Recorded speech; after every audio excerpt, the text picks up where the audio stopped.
Ajit Jain advocate Kota से पूछते हैं, पूज्य गुरुदेव के चरणों में कोटेशन नमन।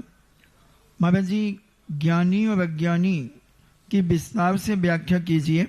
मानकर चलिए दोनों देव दर्शन करते हैं, दोनों के शुभ उपयोग चल रहे हैं, शुभ आश्रय हो रहा है, पर कर्म प्रकृति किसके कितनी निर्जरा होगी यह जानना चाहता हूँ।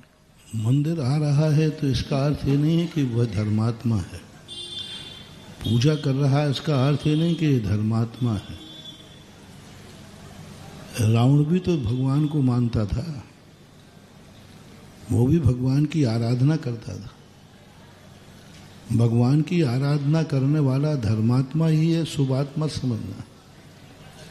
मंदिर आ रहा है इसलिए धर्मात्मा है, शुभात्मा समझना। साधु बन गया है तो वो साधु ही है ये मत समझना, उसके अंदर की नीयत क्या है। रावण जैसा भक्त कौन था, लेकिन उसकी नीयत खोटी थी। वह अपनी भक्ति में इतना समर्पित था, लेकिन वो समर्पण उसका खोटी नीयत को था।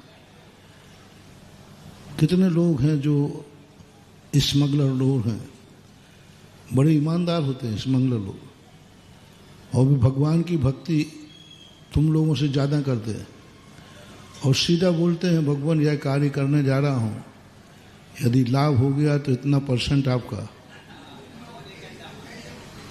बिल्कुल पूरा रिश्वतखोरी चलती भगवान के साथ खूब जम के, और वो बिल्कुल ईमान, कोई लिखा पढ़ी नहीं होती।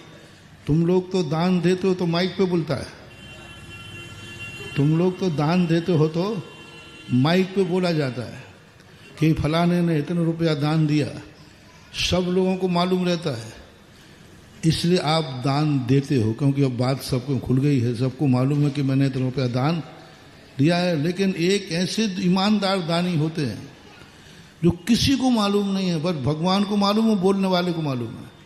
वो चुपचाप बोलाता है, वो बोल तो सकता नहीं माइक से, भगवान यह कार्य करने जा रहा हूँ, चोरी करने जा रहा हूँ, स्मगलर करने जा रहा हूँ, यदि इसमें लाभ हो गया तो इतना % आपका, किसी को नहीं मालूम।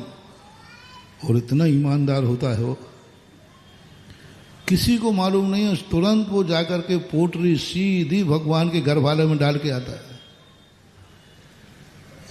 कई मंदिर ऐसे हैं, एक मंदिर है ऐसा जहां सारे स्मगलर, सारे जितने 2 नंबर के काम करने वाले सब, जितने सब जुआड़ी फुआड़ी सब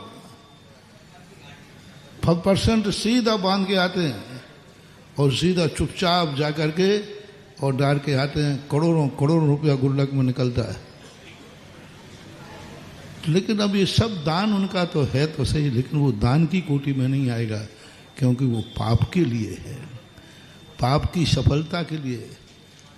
रावण जैसा इतना बड़ा भक्त आज तक किसी ने इतनी भक्ति नहीं की, शीश काट काट के चढ़ा दी। जैन दर्शन के अनुसार उसने इतनी भक्ति की, फिर भी वो इतना बड़ा भक्त नरक क्यों चला गया। मूल कारण है भक्ति तुम्हारे लिए पापों से नहीं बचा लेगी। भक्ति आपने किसके लिए की है, पाप के लिए की हुई भक्ति हमें दुर्गति से नहीं बचाएगी।